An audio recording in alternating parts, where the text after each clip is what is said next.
and welcome to Trusty Chords, the podcast which aims to celebrate music and those that create it. If you've been listening to this podcast for the last 12 weeks, there's probably two things you're aware of. Firstly, that you're incredibly charitable, and secondly, that I do tend to focus on artists who aren't exactly household names. That much is certainly true for this week's artist, Lancaster duo The Lovely Eggs. Comprising married couple Holly Ross and David Blackwell, The Lovely Eggs have been going for 18 years now, having played their first gig in New York back in 2006. Since then, phrases like little known, underrated, and underground heroes have all been bandied about when describing the pair. This shouldn't particularly come as any surprise though, especially given the way they conduct themselves. After all, they not only describe their music as too punk to be hippie and too hippie to be punk, while their early work is like a child making a kaleidoscope while listening to Red Krayola, and their recent gear is like listening to Black Sabbath while reading Richard Brautigan. In addition to that, they've never tried to be commercial successes, eschewing traditional release campaigns, label support, and industry insight, and instead remaining steadfastly DIY and independent and reaping the benefits.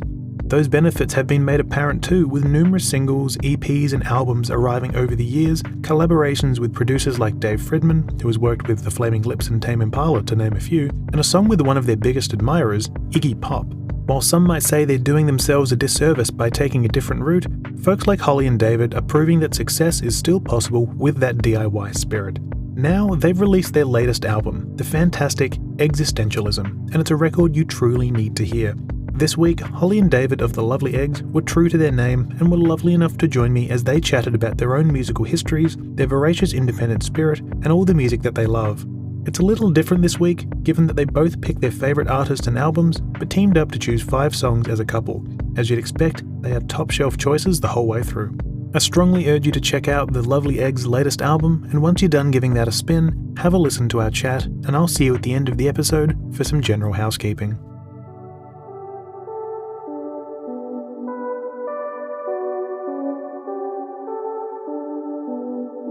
Holly Ross and David Blackwell, thank you very much for joining this episode of Trusty Chords. Hi, Tyler. Now, I don't think I'm talking out of school when I say that chances are that you're a bit better known in your native England than here in Australia. So I guess to introduce yourselves to people who might not know your names, can you give me a quick few words on who you are and why we're chatting today? Well, we're The Lovely Eggs. We're a 2-piece band, kind of noisy, sort of drums, guitar, lots of fuzz. Generally, yeah, we're a DIY band. We do everything ourselves. We're quite psychedelic. We're quite full on. We're quite punk. Holly sings. I sing. Drums. David plays guitar. Drums. Oh God, no, you don't play guitar. I play guitar. You play drums. Yeah, I don't know. It's really hard to describe your own band, isn't it? It's a way of life for us. Is our band. We don't really feel like we're in a band. It's just this is what we've dedicated our entire lives to. I think because we're married as well, so it's, And it's hard to describe our sound because we keep changing because we've been going for so long, like our sound. We're always trying to explore new stuff. And yeah, we formed in, 2006 or something. We're just putting out our 7th album now, so, it's been a while.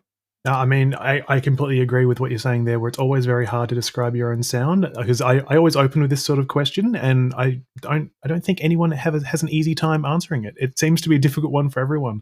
But obviously you have touched on, some of the more recent things there. But I guess before we go on that, this podcast is centered around a bit of a love of music. So what I'd love to do at the start is sort of ask folks where it all sort of began for them. So for the both of you, do you have any particular early memories of when music really first resonated with you? Well, for me, it was my brother had a massive record collection. So for me, when I was younger, he was kind of introducing me to stuff like when I was like 14 and stuff. So it'd be stuff like the Velvet Underground and Iggy Pop, stuff like that. He was like really into alternative music, I guess. And so that's where it kind of starts for me, getting interested in all this sort of stuff that I'd never heard before that you just couldn't hear on the radio at the time. So that was it for me. And for me, it's probably like just singing. My dad's singing. My dad used to read me stories and sing me songs like every night. And he used to sing a lot of the back catalogue of Simon Garfunkel and the Beatles. So I just really got into music, and it was really weird hearing them years later on a record because it was really different to how my dad sang it, But I just got really into all these songs just by my dad singing them at night. So yeah, I guess that's the earliest for me. Yeah, right. So then how did this sort of early exposure to music then lead to you both playing music? Because obviously music has been a long-standing part of your lives that I'm assuming that playing music would have come along quite early as well. Yeah, well, for me, like, I had piano lessons and I learned how to play piano when I was 6, right? But I absolutely hated it throughout the entire process. I think when I was about 13 or 14, I just gave it up entirely. I was just like, this is just not me. I'm rubbish. I never practice. It's not the style of music. Like, I'd play stuff like classical stuff, and it's just not what I was into, you know. I didn't like classical music, but I was having to play it, you know. It was nonsense. And then really, I guess it was in the 90s when, you know, there was an explosion of guitar bands, you know, led by bands like Nirvana, and then I, you know, like discovered Sonic Youth, and then that opened a doorway to earlier bands, you know. So I've heard about Black Flag and Minor Threat and Dead Kennedys and all that sort of thing. And then there was a lot of female bands in the 90s. You know, there was like Hole, Bratmobile, Sleater Kinney, Babes in Toyland, all of that sort of scene going on. So it was very like showing people like me, young kids in small towns, you know, that you could do this. So as soon as I saw that, I was like, that's what I want to do. I want to be in a band. Like, so I guess for me, it was exactly then at that time. Yeah, and mine is almost similar experience really, because I learned to play. I'd played the violin at school and stuff like that in like classical lessons, and I wasn't very good at it, and I didn't like it, you know.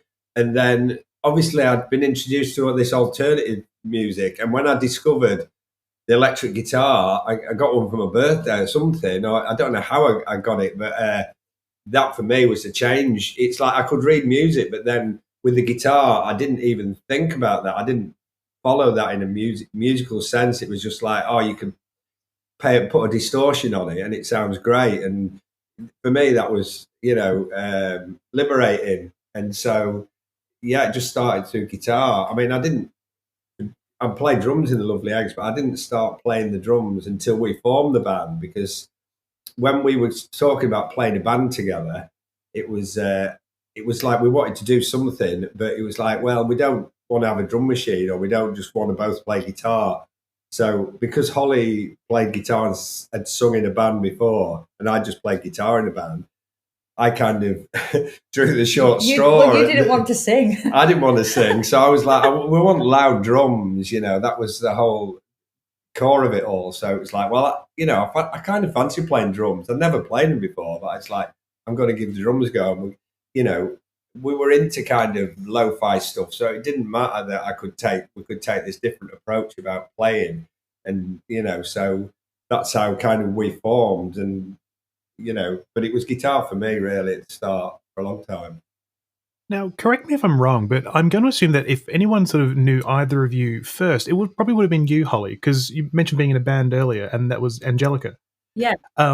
So now I'm across your early work, but you know, what was the Angelica story for those who aren't aware of it? Well, I formed a band when I was 15 with three other like-minded girls, really, that I went to school with, and we were just into like punk rock and alternative rock. And we just, you know, formed a band in our local town like any other kids do, you know, like the rest of half of my friends, you know. And yeah, we did all right. Like, you know, and when I say did all right, I mean in terms of a music industry perspective, you know, like we were on the national radio a lot, and like we had a lot of major record label interest, and we did a John Peel session and all of that. So it was a bit of a whirlwind, and I think the band lasted about 7 or 8 years. And we made one album and a mini album and bunch of singles, and it was it was good. It was an interesting experience, and it was an experience that informed the Lovely Eggs, because when we started that band, we were just all mates together, you know, and then the industry sort of got hold of us a little bit. And then we ended up splitting up 7, 8 years down the line. And I think the reasons for that mainly was because, you know, of what the industry puts you through, really. So that when we was, and after we broke up, like I didn't pick up a guitar for 2 years because I felt so much pain, and I also felt like I felt like the industry and music was just rotten, and I'm like, I just don't want to be a part of this. I'm just going to live a simple life, read books, listen to music, go to a job. That's fine. But then, David and me started playing guitar, together, and writing some songs. And then I just realized one day, like, shit, this could be a band, but it doesn't have to follow the rules of normal bands. Like, we don't have to try and make it. Like, we could just not make it. That's amazing, so let's not get a record deal. Let's not have a publishing contract. Let's not have a manager. Let's not have a booking agent. Let's not do any of that crap. Let's just write songs and play shows to people who want to see them and keep it simple. And I think let the music be the core, really, rather than think about anything else rather than the bullshit of the record industry. And that's what we still do today.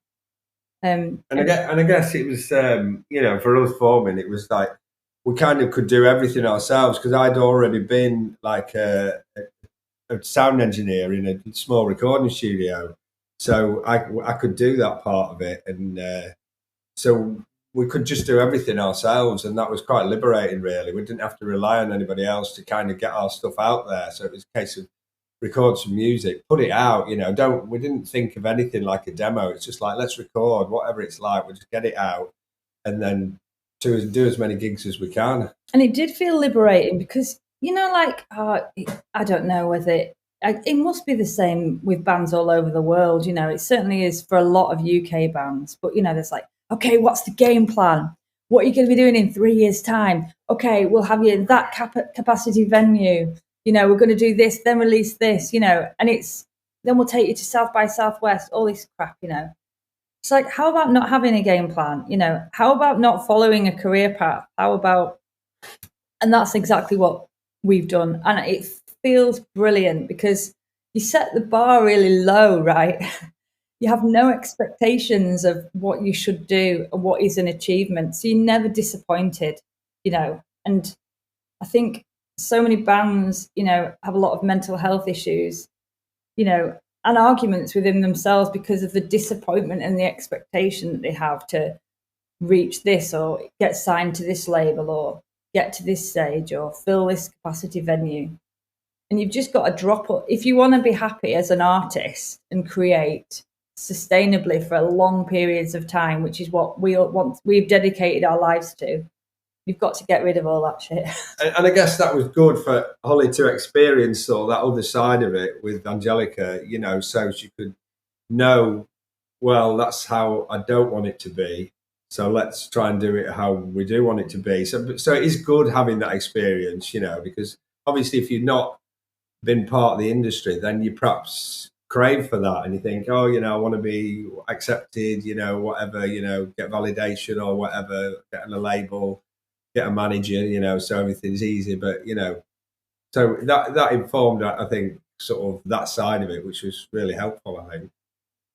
So I guess before we sort of look at the fact that you seem to have actually, succeeded almost in spite of yourselves, sort of like, not having a particular plan and just, exceeding despite that. Dave, you mentioned before sort of being like a sound engineer and everything. So when I was revisiting the Angelica oeuvre earlier, I think I noticed your name was on the credits of that Teenage Girl Crush single. So you were, yeah. I guess, I don't know if it's an insensitive question to ask, but how did you two actually first cross paths? Was it sort of through the music industry before that? Yeah, so I worked at a local rehearsal room and recording studio called Lancaster Music Co-op, and I was recording bands there. So we first kind of came across met each other there because Holly came in to record, but it was much later that we got together. But that's where we first sort of. Yeah, I'd just gone in with Angelica when I was 15, like, where do we rehearse? Oh, there's this grot spot in town, a mushroom farm. It's not a mushroom farm, no. But It was so bad. It was pretty. The building was pretty run down, and that's another story. It's like, we were just trying to. It's amazing, and it was run by like a load of punks and hippies and alternative, weirdos and freaks in Lancaster. And I walked in, and we all our band just felt like at home. Do you know what you feel like? Oh my god, like where has this place been all my life? I am home. It's like, right, I found my people, brilliant. We were there every single week. It's really cheap to rehearse because it's non-profit making. So you just, pay a few pounds to hire a room and hire a drum kit and all these things that you can't afford when you're 15. And yeah, David was working there, and that's how we first met. And then like a couple of years later, when we were out on the nightclubbing scene, that's when it's like, oh, right, this is a different side to David that I've not seen before when he's been professional in the studio. And that's how we met. And then you fast forward, even a few years later down the line as well, and suddenly you guys are playing in a band together, which is an absolutely wonderful band, I must say. I mean, I don't quite remember the first time I actually heard you guys, but I think it would have been about 2008 or so. Right. But it wasn't actually until the This Is Eglin album that caught my attention, because I know there was a pub here that was playing Wiggy Giggy over the speaker, and I remember just thinking, what the hell am I listening to? And I just like really got into it, and I just devoured it all. So it's really nice to know that I'm not alone in actually sort of enjoying what you guys have done, because it's been great to see you grow over the years. I mean, just recently we've seen Iggy Pop, for example. That must be quite it's quite jarring to sort of have someone of his stature sort of saying, this humble little band who are succeeding in spite of themselves, they're a bit of a hot ticket, that. I mean, am I right in saying that? It's a bit weird. I mean, it was mind blowing for us, really, because like we said before, it's like we didn't have any expectations of this band, really. We were just out there to play. So I think that's the Zen thing about it, the weirdness of the universe. Is like, we have no expectations. We've got nothing. We've not got any ambition at all, yet all these amazing things have happened that we could only have dreamt of, but never expected. And it's a weird thing. It's like kind of the more you want something, the further away you move from it. Do you know what I mean? It's totally, yeah. It's incredible, really. And I think it's really interesting to hear that, you heard us as early as 2008, because for me in 2008, God, we've been going like a couple of years or something. I can't imagine our music would have got outside the UK, and still now I feel like, how can it? Because we're a 2-man operation. No, you know what I mean? Sort of pushing us out. Yeah, there. I mean, I guess things have got slightly bigger for this new album because it's just had to, because things in the UK are much, much, much, much bigger than they ever were. But it's great that the word is whipping round. We need it to. I mean, I think the reason I would have heard you guys is because I was a massive music nerd, basically. I mean, obviously, like you mentioned before, getting some attention from like John Peel in the Angelica days. I mean, John Peel wasn't exactly a thing in Australia, but I always loved going over like his Festive 50 and everything, and just looking at all these names I'd never heard. And I don't know if it was like a sense of sort of hanging around here and saying to people, "Oh, I know this band you guys don't know," or if it's just listening to things that just sound great. But I guess, I mean, again, there was no real sort of plan when the band started. But is there any particular sounds, I guess, that you guys were influenced by going into it, or is it just a product of your own musical histories? I mean, so many sounds influence-wise, but we didn't set out to create a certain sound. That was my next question. Yeah, we had loads of influences ranging right back to sort of 60s psychedelia and garage, and going up to Holly mentioned like the sort of 90s sort of alternative sort of guitar music and stuff. So that was an influence. But then at the other side, I think when we were first got started with the album number 1, we wanted complete creative freedom. So we went into the studio and we're like, no one is telling us what we're sounding like. If we want to do a 2-second song or a 2-hour song, that's what we're doing. And that's the result. And it's very odd, the first album. There's a lot of weirdness, like almost some not American. There's just like kind of like. Well, we got obsessed with America a bit, because we went over there to New York once, and it was just like, this is like a film set. So we were like, okay, if we ever play a gig, we want to play in New York, which is what we did. Our first gig was in New York, and it was there. But yeah, so our first album got a little bit obsessed with America. But we had this idea you couldn't just do anything. So we had sounds of like scissors on there and sounds of, cups of tea being stirred, used as instruments, It was just to amuse ourselves. Exactly, to amuse ourselves. And we thought, well, we're not doing it for anyone. We're not making this album for anyone. We didn't think anybody else would get to hear it, really. And there's all, there's stuff like when you talk about inspiration, there's stuff like, the William Burroughs cut up stuff. There's stuff like listening with Richard Brautigan, the spoken album, where there's a lot of, everyday noise that comes through into the poetry. And so I guess we were interested in using everyday objects and stuff to make sound, and also not have any rules and not think about what you would do, and lack of embarrassment as well. Because like some of the songs are quite sort of funny, but we're just like, oh, doesn't matter, And then I think we maybe done that for a couple of albums. Maybe I maybe say the first 3 albums are more in that style where there's a lot of experimentation, a lot of unconventionalness. Anything goes. And then I think maybe on the 4th album, This Is Our Nowhere, we started to think this is getting a bit boring for us. We want to sound. We want more of this sound. And that's when we started to think more about what we wanted to sound like, rather than the approach to music making. Whereas I think the first 3 albums are about the approach, and maybe the next 2 albums are about the sound. And I think the last album, Existentialism, is about the feeling, really.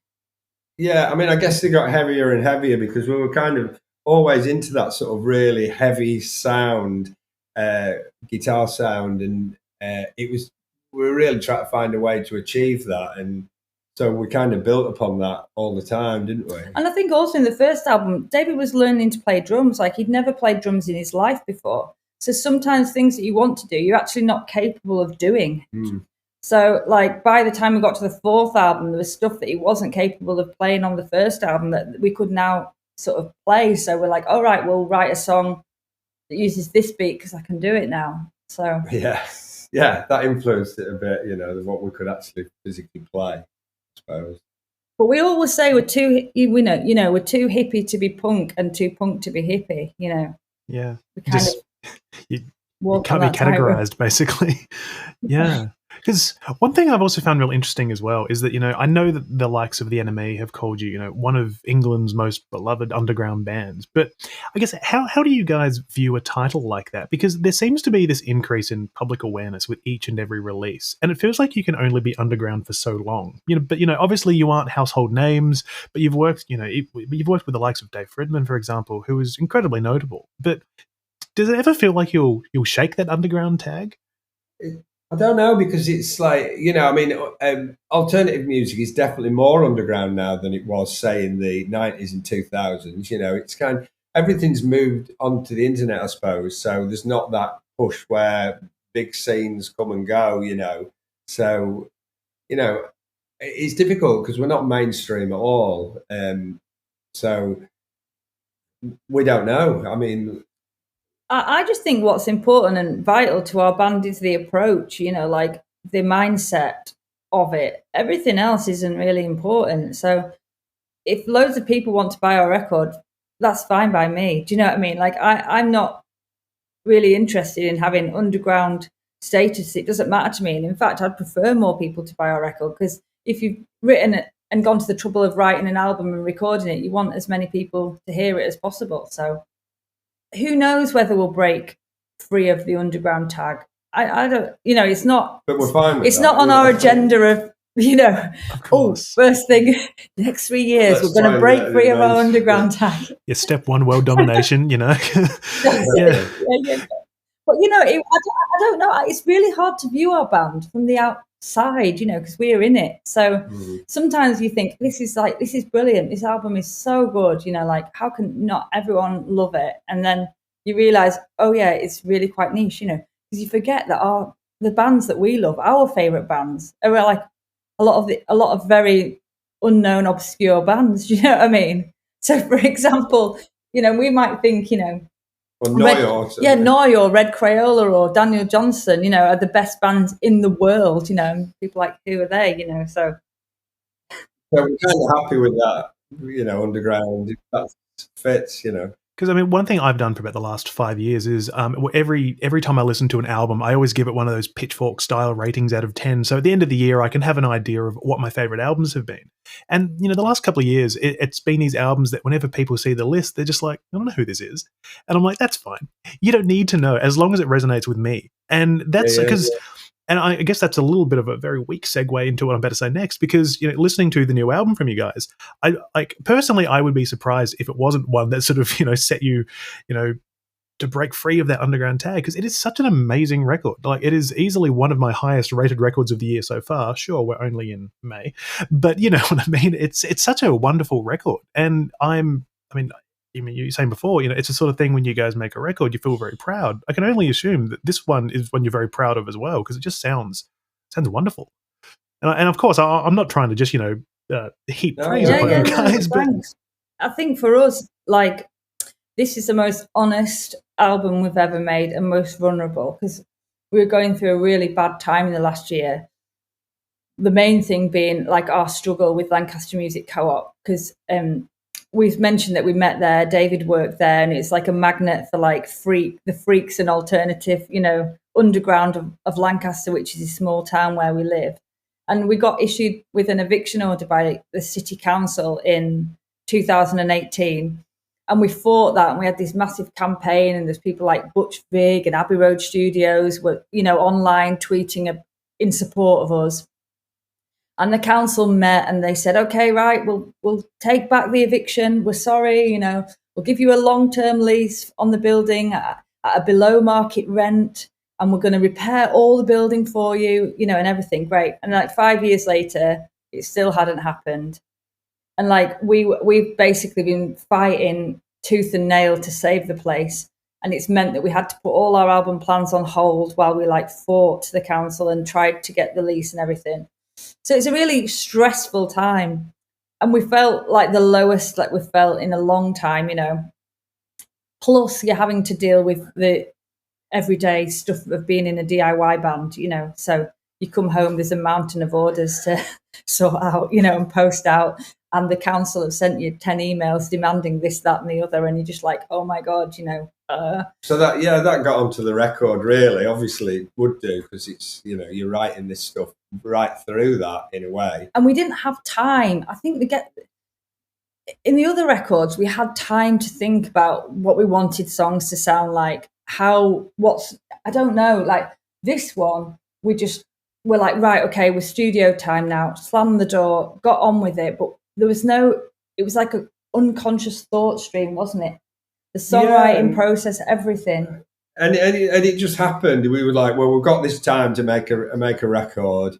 And it wasn't a right lot of time we had to make the record, to be honest. And we were just like, right, let's go in and, just write for this period of time. And then when we did it, you think, you look back and you're like, shit, well, we can't release this because it's so different, I guess. Because it's so different, but not just that, it's so honest, like, look at us, it's so raw, and like, where's the lovely Xmas of maybe it's the previous two albums.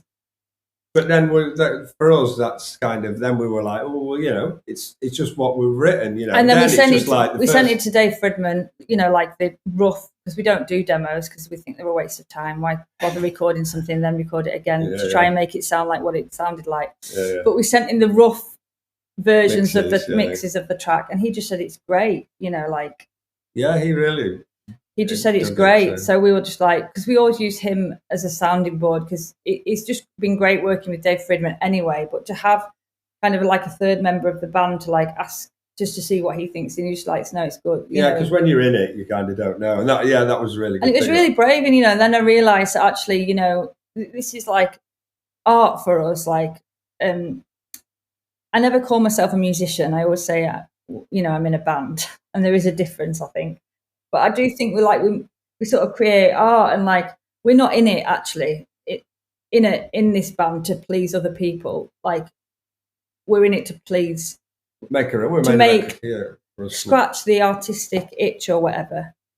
So we just thought, well, we've done that, you know, and we like the song, so that's it. We forge forward, but it's been quite.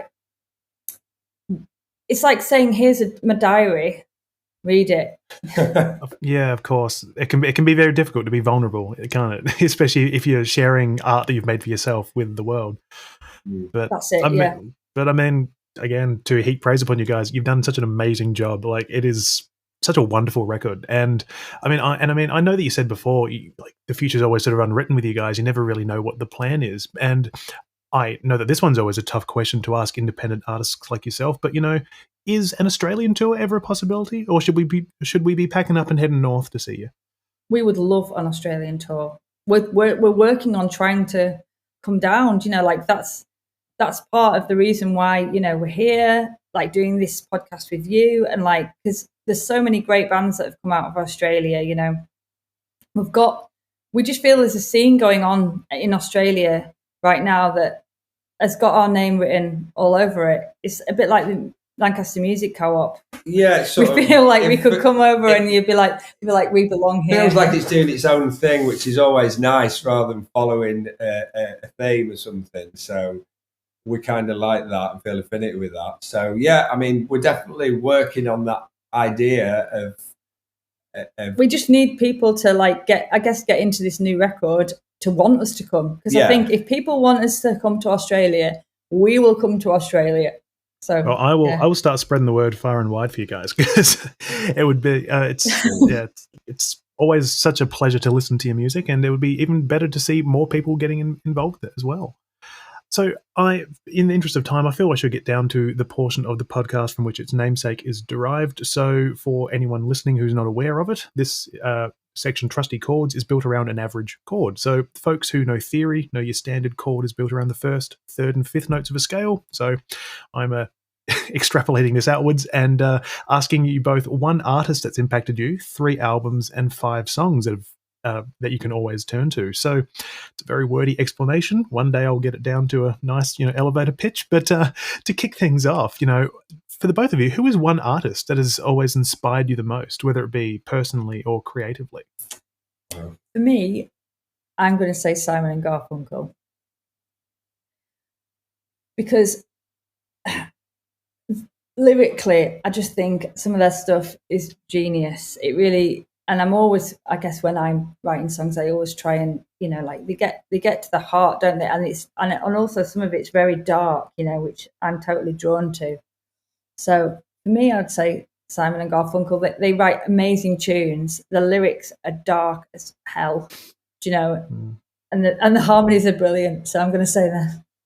Yeah, well, I'm going to throw a curveball in, because for me, what started it all off really with playing guitar was really heavy guitar music. So I'm going to say like early Black Sabbath stuff really sort of resonated with me when I was younger. That's a nice double header. You imagine that lineup: Simon and Garfunkel and Black Sabbath together at last. maybe that's a lovely egg. Maybe that's what we are, like really pop over really heavy. I don't know. In our minds, maybe. Yeah. Yeah. Well, I mean, that's just music in general. You've got to have the crunchy with the smooth, all that sort of thing. So, yeah. And what are 3 albums that have impacted you both the most? So this could be albums you're always throwing on, or something that was integral to the musical evolution. They don't need to be albums from Black Sabbath. I think we should go for 3 combined. And I'd say, I think one we've got to mention is the Soft Bulletin by the Flaming Lips. Yeah. Because that was a change for us in. When we first heard that was amazing, but it wasn't till years later that when we were talking about working with the producer, maybe that the production on that was a real sort of game changer, in the sense that it was where we noticed production rather than just being a sound and just listening to a record. For that, specifically on Race for the Prize, where the drums at the beginning go from that massive drum sound into the studio drum sound when the vocals come in. That was a changing point and pivotal to us working with Dave Fridman. So I'd say that's a one, wouldn't you? Yeah. Go on then. What was? Well, I don't know. From West Coast. Oh right, yeah. I didn't even think, but yeah. I mean, there's so many. To be honest, it's quite a tricky question because we do listen to a lot of music. Which album? What is it called? Child's Guide to Good and Evil. Yeah.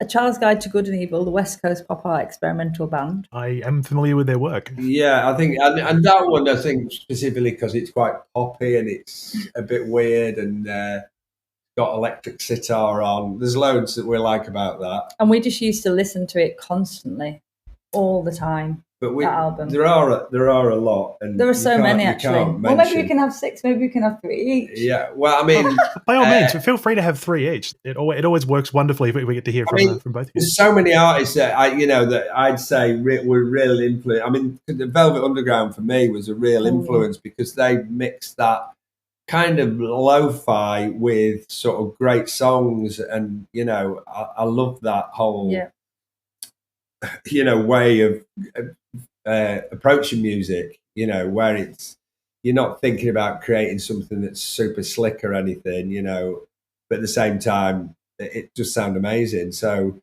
but to pick a Velvet Underground album, I mean, it obviously have to be one with Mo Tucker on for me, because I love the simplicity of her drumming, but all the ones she played on I think are great. So, but saying that, we have got, should we pick a Velvet Underground now? Yeah, go on. Well, I'd have to pick, for me, I'd have to pick the first one, the Velvet Underground, really, just because it has that whole pop art sort of thing going on. And so we've got 3, but we can have 6. Yeah, well, you go for it. This is for us as a band, yeah? I mean, it can be as a band or it can be for each of you. I mean, that way I'm adding... There'd be so many albums, though. Like, this is too Goes hard. into jazz what about the Granddaddy? Well, yeah, I mean, this is another one for me, because this, for me... Well, it's for me, that's what I just said. The one that I particularly picked, though, but I mean, because I played it over and over, even at parties, I'd play this record. When it got to past a certain time, under the Western Freeway, was so good. And but again, a mix of lo-fi and hi-fi, which I love that whole style of doing that. I don't know why. What about John Coltrane, Love Supreme? I think that's an album we listen to. We have done when we get back off tour, when we're really knackered, and we kind of open a bottle of wine and like, wow, what happened? And then put something like John Coltrane on, like that I Love Supreme album is brilliant. Yeah, it's music that we can't play, but we, totally enjoy. And I guess sometimes it's quite good to have something like that. You can't even analyse, it's like, this is so different, and you can't think, well, how we couldn't even contemplate. So we've got Black Sabbath. Have we? We haven't got any Black Sabbath. I think we need to go for a heavy one. I thought we had Black Sabbath. What have we got then? We've got Velvet Underground, Flaming Lips, Granddaddy, West Coast, John Coltrane. Probably haven't got. We've only got one left. Go for a heavy one.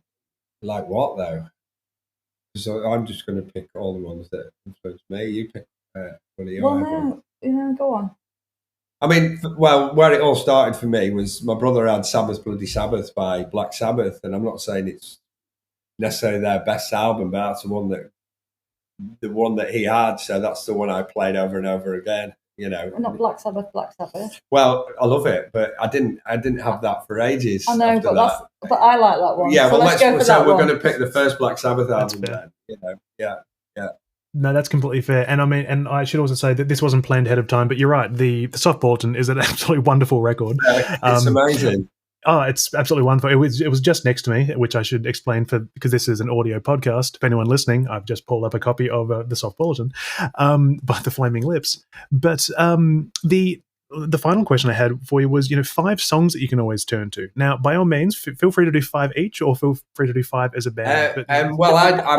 I'd pick. Can I pick one? Go on, you pick one then. And it's a song without any lyrics. It would be Noi Hallo Gallo, because I just love repetitive music, and that is something I'd always try to achieve on as a drummer. You know, I love that, and it's just kind of goes on and on and on, and a lot of people don't understand it, but for me, are you happy with that one? I think that's a good one. I love it. So I'll choose Sound of Silence by Simon and Garfunkel, because it's just gets me every time. It's quite existential, do you know what I mean? And Of course.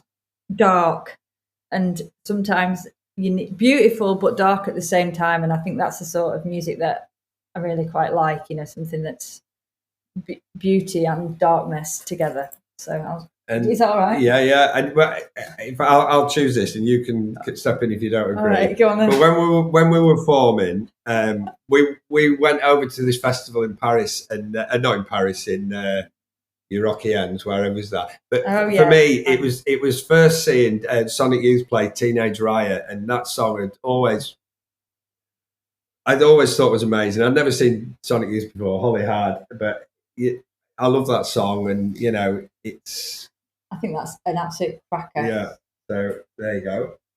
I mean, we're going to, you know, these are generally quite old songs, some of these, but they stand the test of time, I think. That's what we can say about it. It's completely fine, because if anyone was to ask me, you know, my 5, I don't think I'd be picking anything, you know, this side of the millennium, honestly. Yeah. I mean, I guess we've got to go for a race for the prize, maybe. Well, yeah, I was going to go Jonathan Richman. Oh, yeah, go on. Go on. No, good, go for that. What should we go for, Roadrunner? What was that last bit? I think it's Too Well Now. That Summer Feeling.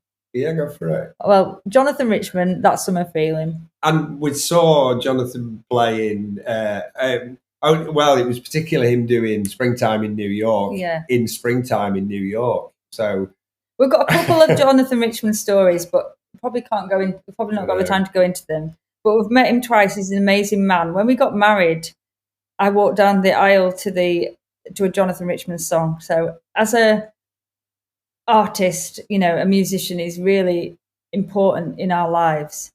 And it's the beauty that he writes songs and the simplicity of it. And it just gets you right there. Even there's nothing there other than like him and an acoustic guitar or whatever. And sometimes, you know, Tommy Larkin has played his drums, but it's the directness of his songwriting just hits you there. And, you know, That Summer Feeling, there's a melancholy to it, you know, and a joyousness and melancholy at the same time.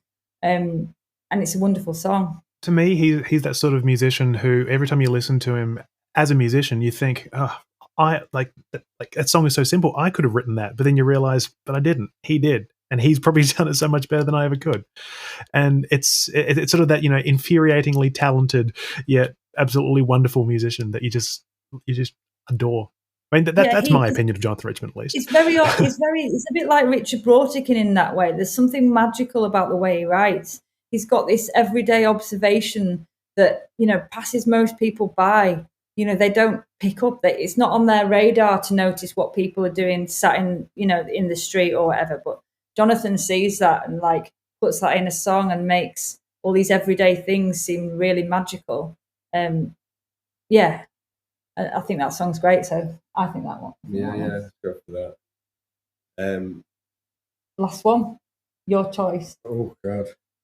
I think we've got to mention Race for the Prize. Yeah, go on then. We've got to mention Race for the Prize because it's such a great song and the production on it meant a lot to us working in a different way, I guess. So we're going to say that. The whole record is great. And then again, I'm just discussing on this podcast, I've never really analysed it before, but I think I'm just a really big lyric person, you know. And the lyrics on Race for the Prize, you know, even on Waiting for Superman and stuff like that, you know, they just really get you, you know. And I think on Race for the Prize, the lyrics are absolutely amazing. So it's, I just think it's got everything. The production's amazing. The song is amazing. The lyrics are amazing. There are so many songs we have that we keep going back to, and, you know, but it's way too many to listen to. I feel like of course. But it means, I guess that song means so much to us as a band in a way. And I also think you pick older songs because they've been with you longer and they start to mean stuff more to you. I mean, there might be other songs that we heard like in the last year that are absolutely amazing songs, but because we don't connect them to experiences, you know, say like with Jonathan Richman, we met him twice. We played a song of his at our wedding. You know, it's all like, okay, it makes us sort of love him even more. Do you know what I mean? Whereas some of the newer music, we've not got that fond, not yet. We might go back to that fond nostalgia for yet. You know, so maybe in another 10 years' time, we'll be like, oh yeah, you know, we played that new track when we were, you know, going on holiday here, and it was amazing. And you know what I mean? Like we've not, and I think that's maybe what makes you like the Sonic Youth track is probably, well, in part because you're at a festival in France. Amazing. And it was right at the time when we were forming the band. But it reminds you of happy times. So it's not entirely just what that song sounds like. It's all connected to memory, isn't it? So yeah, absolutely. Well, I mean, you know, in 25 years' time, there's every chance if someone asks me this question, I'll be saying, oh, you know, my number one song is Death Grips Kids by the Lovely Eggs. Who knows? Well, I guess we'll have to find out. But I should say, you know, Holly Ross, David Blackwell, I just want to say thank you so very much for being generous with your time today and for being part of the Trusty Chords podcast. Thanks for having us on. Thanks for having us on, Tyler. Appreciate it.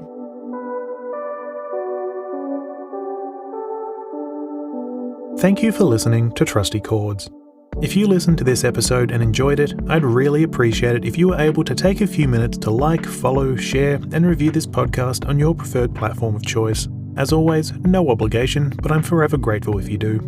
If you're eager to follow along on social media, you can do just that. I'm on Instagram and Facebook at Trusty Chords Podcast, all one word, while over on Twitter, I'm simply Trusty Chords Pod, also all one word.